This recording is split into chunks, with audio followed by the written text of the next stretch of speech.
तुला राशि की भविष्यवाणी 2024 की शुरुआत धमाकेदार होने वाली है। आप अपने आसपास की हर चीज को लेकर उत्साहित महसूस करेंगे और यह वर्ष आपके कार्यस्थल के साथ साथ व्यक्तिगत जीवन में भी सकारात्मक परिणामों और सकारात्मक परिस्थितियों के साथ आगे बढ़ेगा। बृहस्पति और मंगल के प्रभाव से आपको अपने जीवन साथी, परिवार और सहकर्मियों का सहयोग प्राप्त होगा। इस वर्ष आप खूब यात्राएं भी करेंगे क्योंकि केतु आपकी कुंडली पर प्रभाव डाल रहा है।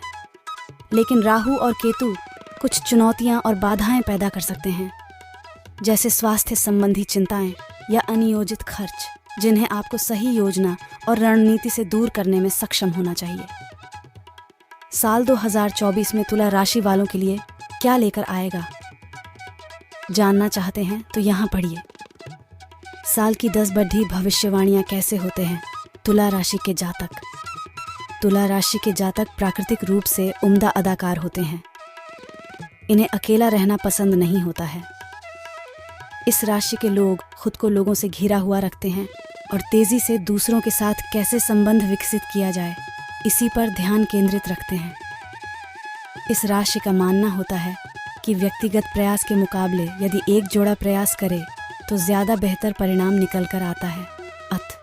जब ये जोड़े में होते हैं तो बेहतर प्रदर्शन करते हैं, फिर चाहे वो घर हो या कार्यालय। अब जानते हैं साल की 10 बड़ी भविष्यवाणी के बारे में। देवगुरु बृहस्पति आपकी कुंडली में तीसरे और छठे भाव के स्वामी हैं और उनका गोचर आपके सप्तम भाव में हो रहा है। साल की शुरुआत में देवगुरु बृहस्पति सप्तम भाव में मार्गी होंगे, जिसके कारण बृहस्पति के शुभ परिणाम आपको प्राप्त होंगे। जिनका विवाह होने में देरी हो रही थी, उनके विवाह की संभावना बनेगी। वहीं आपके वैवाहिक जीवन में भी परिस्थितियां आपके अनुकूल होंगी। व्यापारी वर्ग को भी देवगुरु बृहस्पति के मार्ग होने से साल की शुरुआती 4 महीने अच्छे लाभ की स्थिति बनेगी।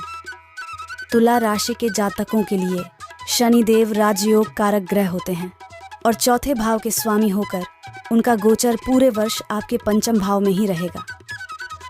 शनिदेव की दृष्टि आपके लाभ स्थान पर जा रही है। शनिदेव के इस गोचर के कारण छात्र वर्ग को पूरे वर्ष प्रतियोगी परीक्षाओं में सफलता की उम्मीद दिखाई पड़ रही है। संतान पक्ष से आपको लाभ होगा। इसके अलावा शेयर मार्केट से भी आपको अच्छा मुनाफा प्राप्त होने की संभावना दिखाई पड़ रही है। सरकारी नौकरी कर रहे जातकों को पदोन्नति मिल सकती है और पूरे वर्ष जीवन में लाभ की स्थिति रहेगी।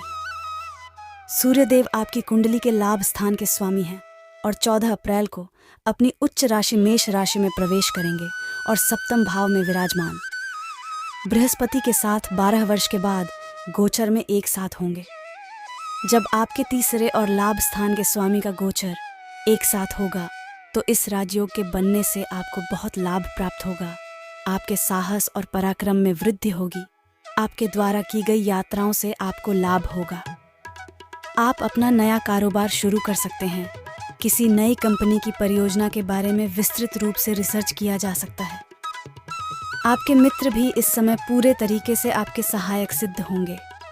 उच्च पद प्राप्ति होगी। 9 ग्रहों में सबसे शुभ ग्रह कहे जाने वाले देवगुरु बृहस्पति मई के महीने में राशि परिवर्तन करेंगे और दैत्य गुरु शुक्र की राशि वृष में प्रवेश कर जाएंगे। ऐसे में देवगुरु बृहस्पति आपके अष्टम भाव में गोचर करेंगे। उनका गोचर आपके लिए गूढ़ विधाओं में रुचि देने वाला रहेगा। देवगुरु बृहस्पति की दृष्टि आपके लाभ स्थान पर होगी, जिसके कारण समुद्री यात्राओं से लाभ और विदेश यात्राएं भी हो सकती हैं। देवगुरु बृहस्पति के इस गोचर से पैतृक संपत्ति से लाभ होगा।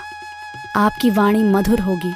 कोर्ट कचहरी के मामलों में विजय प्राप्त होगी और आपके पिता के संचित धन में वृद्धि होने की पूरी संभावना है। साल की शुरुआत में देवगुरु बृहस्पति का गोचर आपके सप्तम भाव में है और शनि का गोचर पंचम भाव में है। ऐसे में देवगुरु बृहस्पति और शनि दोनों की दृष्टि का संयुक्त प्रभाव आपके एकादश भाव यानी कि लाभ स्थान पर आ रहा है। देवगुरु बृहस्पति और शनि के संयुक्त प्रभाव से आपके करियर में बहुत अच्छी तरक्की होगी।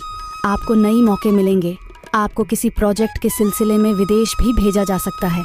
इसके अलावा किसी नए कंपनी के एमडी के रूप में भी आपकी शुरुआत हो सकती है। ग्रहों के सेनापति कहे जाने वाले मंगल आपकी कुंडली में धन स्थान के स्वामी हैं और उनका गोचर 15 मार्च को शनि की राशि कुंभ राशि में होगा, जहां शनि देव के साथ उनकी युति का निर्माण होगा। 23 अप्रैल तक मंगल शनि की युति आपके पंचम भाव में होगी। ऐसे विद्यार्थी वर्ग जो शोध कार्य के लिए विदेश जाना चाहते हैं, उनको लाभ हो सकता है। अगर आप किसी फैक्ट्री में काम करते हैं तो आपकी पदोन्नति हो सकती है। अगर आप व्यापारी हैं, रियल एस्टेट का काम करते हैं या मशीनरी का काम करते हैं तो आपके व्यापार में खूब मुनाफा होने की उम्मीद है। इस समय तकनीकी तौर पर आप सक्षम होंगे और आपको अच्छे अवसर प्राप्त होंगे। तुला राशि के जातकों के लिए राहु का गोचर पूरे साल 2024 मीन राशि में रहेगा और आपके छठे भाव को प्रभावित करेगा। आपके शत्रु भाव में राहु का गोचर आपके लिए किसी वरदान से काम नहीं है। यह समय करियर में पदोन्नति का समय है, राजनीति में उच्च पद प्राप्ति का समय है और अपने शत्रुओं का नाश करने का समय है। विदेशी यात्राओं से लाभ है। विदेश में जाकर व्यापार करना चाहते हैं तो इससे अच्छा समय हो ही नहीं सकता। इसके अलावा इस भाव में राहु का गोचर आपके स्वास्थ्य को भी अच्छा रखेगा। आपके शत्रु कितनी ही कोशिश कर ले, आपका कुछ भी नहीं बिगाड़ पाएंगे। भौतिक सुख सुविधा और स्त्री का कारक कहे जाने वाले ग्रह शुक्र मार्च अंत को अपनी उच्च राशि मीन राशि में प्रवेश करेंगे और अति बलवान हो जाएंगे। शुक्र की छठे भाव में राहु के साथ युति होगी और अप्रैल अंत तक राहु और शुक्र की युति रहेगी। इस समय के दौरान आपको अपने कार्यस्थल पर किसी महिला सहकर्मी का सहयोग प्राप्त हो सकता है।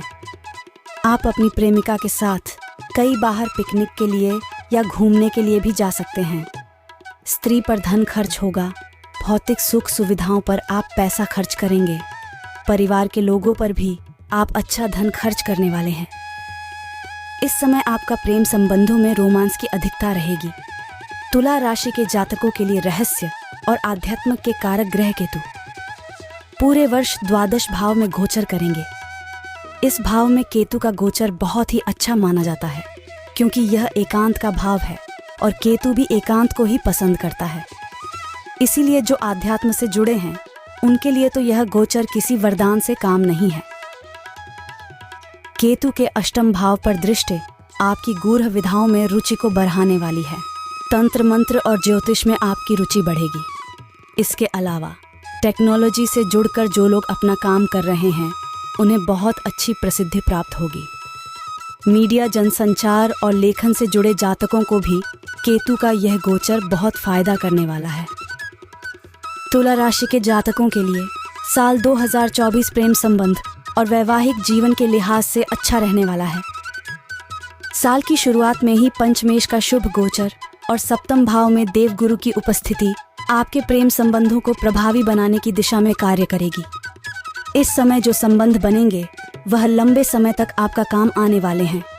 इसके अलावा जो निसंतान दंपत्ति है उन्हें संतान की प्राप्ति हो सकती है।